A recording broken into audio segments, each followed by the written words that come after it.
이어서 7급 한자 시작하겠습니다. 7급 한자 시작은 번개 전입니다. 비가 올 때 밭에 번개가 떨어지는 모습에서 이 글자가 나왔는데요. 이 번개 속에 들어있는 게 바로 전기예요. 그래서 번개와 전기의 성분이 같다는 뜻에서 만들어진 것이 번개전입니다. 비우자는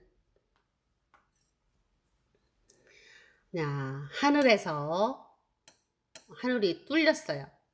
하늘이 뚫렸고요. 거기서 비가 내린다는 뜻이에요. 비가 뭐 이렇게 해도 되고 이것처럼 그냥 이렇게 써도 상관은 없어요. 여기서처럼 비를 써도 좋습니다. 그리고 떨어지는 거예요. 무서운 것이 하늘에서 큰 뭔가가 힘이 있는 것이 떨어져서 사라지는 거예요. 그게 바로 번개전이에요. 번개. 하늘에서 엄청 큰 물건이 떨어지듯이 해서 사라지는 거예요. 땅속으로. 그게 바로 전기예요. 전기. 비가 오는 날 이게 번개가 치기 때문에 번개에서 그 번개의 성분이 전기라는 뜻입니다. 붙들어 맨 배에 동아줄을 칼로 베니 그 붙들어 맨 쪽이 바로 앞이라는 뜻이에요. 배가 있는데요. 이게 뭐가 배냐면 얘가 배예요. 얘가 배. 그리고 매듭을 이렇게 매듭을 칼로 이게 칼 모양이거든요. 칼 모양. 앞에는 짧고 뒤는 길어서 이렇게 삐쳐 올라가 줘야 돼요. 이렇게 쓸 때는 이렇게 써 있어요. 이렇게 이게 칼이라는 뜻이거든요.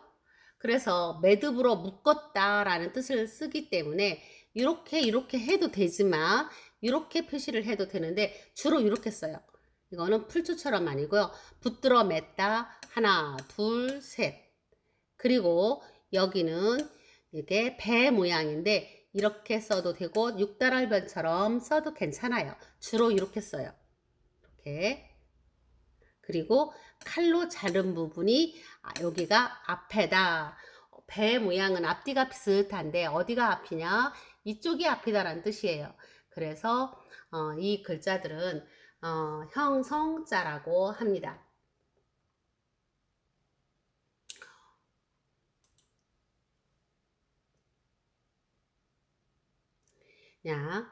이거는 이제 이게 앞에 있는 구슬이에요. 임금왕자도 되지만 여기다 점을 뺐을 뿐이에요. 구슬에 끈을 낄 때 이렇게 구멍에 실을 이렇게 넣어야 되잖아요. 그래서 들 입자를 썼어요. 들 입자는 시옷을 반대로 한 모양이라고 그랬죠. 그렇게 구슬을 끼워야 온전하다라는 뜻이에요. 그러니까 목걸이를 만들려면 그 목걸이 구슬을 이렇게 실로 끼워야 목걸이가 되는 거잖아요. 그래야 온전하다. 그 구슬이 도망가지 아니하고 온전하다라는 뜻으로 만들어진 글자예요. 모두 다.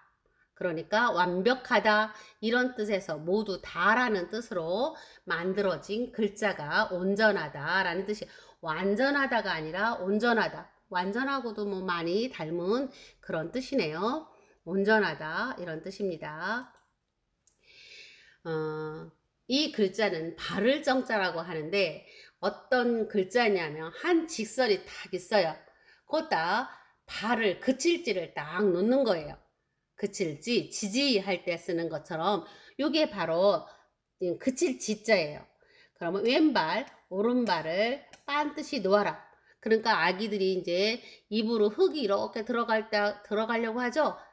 지지 그러면 멈추잖아요. 그친다는 뜻이에요. 그래서 두 발이 나란히 있는 모습을 말하는 거예요. 왼발, 오른발이 나란히 있는 모습을 우리는 그칠지라고 해요. 그래서 그냥 한 직선에 두 발이 이렇게 그쳐져 있는 현상을 우리는 발을 정이라고 해요. 발을 정.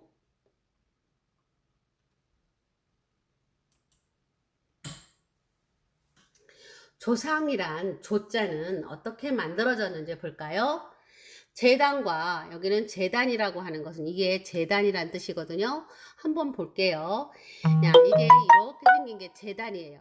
이렇게 생긴 재단에 고기를 올려놨어요. 재물을.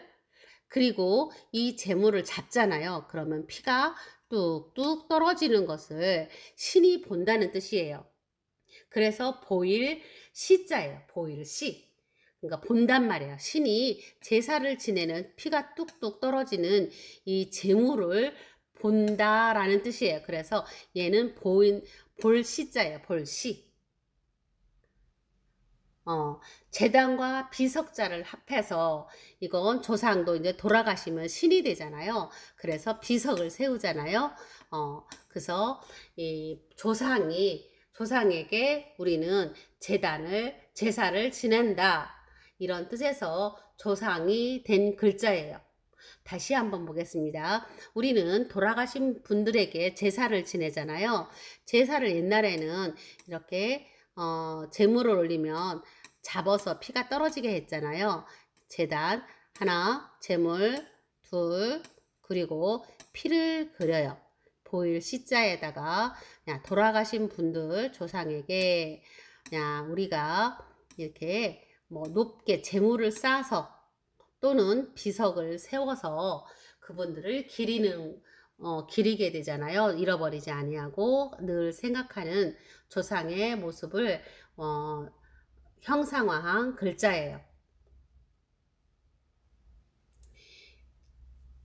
그러니까 얘는 아까 본다는 뜻, 신이란 뜻이 되고요.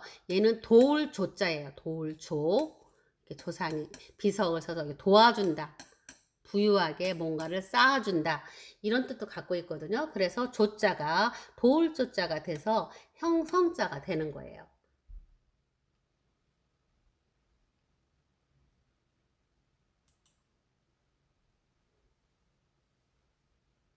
이건 좀 쉽죠. 발족이에요. 우리는 발이라는 말도 쓰고 그래서 가끔 돼지 족발 이렇게 말을 하잖아요. 그러니까 똑같은 말을 두 개 쓰는 거예요. 우리가 발, 족 이렇게 쓰는데 우리말과 한자어를 같이 쓰고 있는 거예요. 어떤 때는 족이라고 쓰고 어떤 때는 두 가지를 다 함께 쓰고 있는 거거든요. 발, 족이에요. 옆모습을 본따서 만드는 글씨래요. 이게 이렇게 보면은 복숭아뼈, 이건 다리, 그 다음에 발목, 그리고 복숭아뼈, 그리고 발가락, 발바닥 이렇게 옆모습을 모양을 본떠서 만드는 글자가 발족이에요.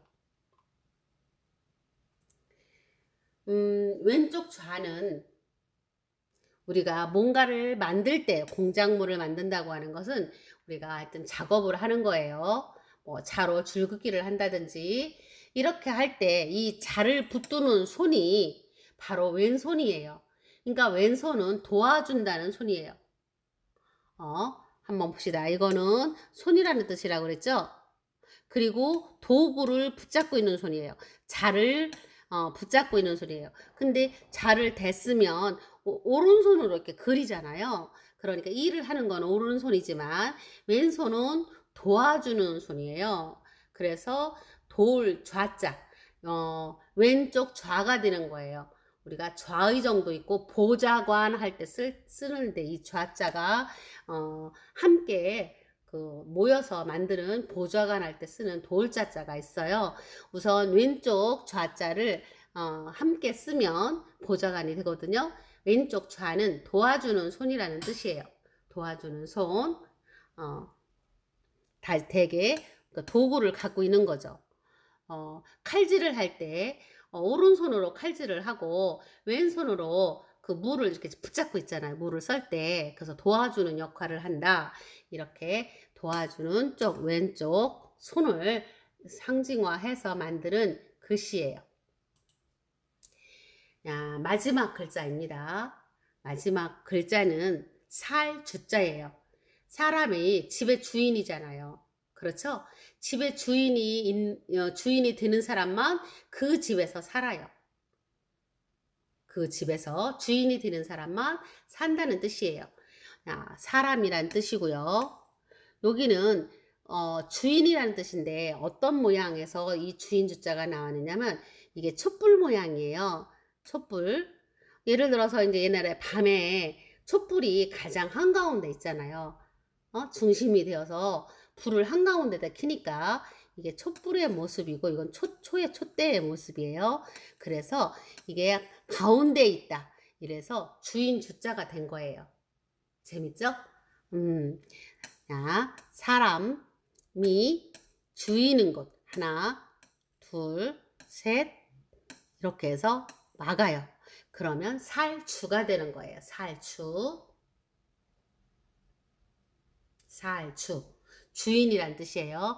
내가 주인이 되어야 내가 그곳에 살 수 있어요. 이것을 우리는 주인주 이거잖아. 주인주. 그러니까 이 주인주. 형성자가 되는 거죠. 그리고 사람이 중심이 되니까 부수가 되는 거예요. 이렇게 해서 7급을 전부 마쳤습니다.